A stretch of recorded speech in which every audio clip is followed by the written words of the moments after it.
9-cu sinif buraxılış imtahanlarının belə bir sualın icabına baxaq. Səhifəni izləməyi və videonu bəyənməyi unutmayın. Buyurun müəllim. Deməli, bu sual 9-ların ən çox səhvə yol verdiyi sualdır. Niyə? Burada yazır ki, malın qiyməti əvvəlcə 50% azaltdılar, sonra isə 50% artırdılar. Malın əvvəlki qiyməti necə dəyişdi?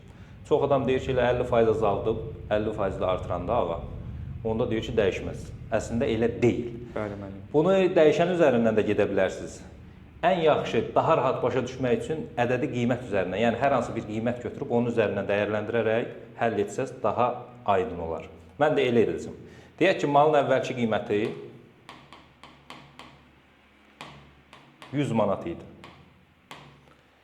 Bunu 50% azaltdılar. 100-ün 50, bax, birinci addımda bunu 50% azaldırlar. Yəni 100-ün 50%-ni tapırlar. Vururlar 50-yə, bölürlər 100-ə. Hamımız bilirik ki, bu edir 50. Birinci azalmadan sonra malın qiyməti nə qədər olacaq? 100 manat idi. 100-dən 50 çıxdım, qaldı 50. Düzdür? Oldu 50 manat.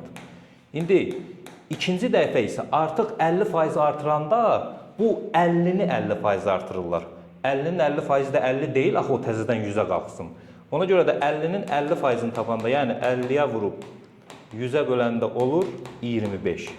50 idi, 25 artdı, oldu 75. Neçə ilə başlamışdı? 100 ilə. Sonda nə oldu? 75. Neçə faiz dəyişmə var? 25%. Nə var? Azalma var.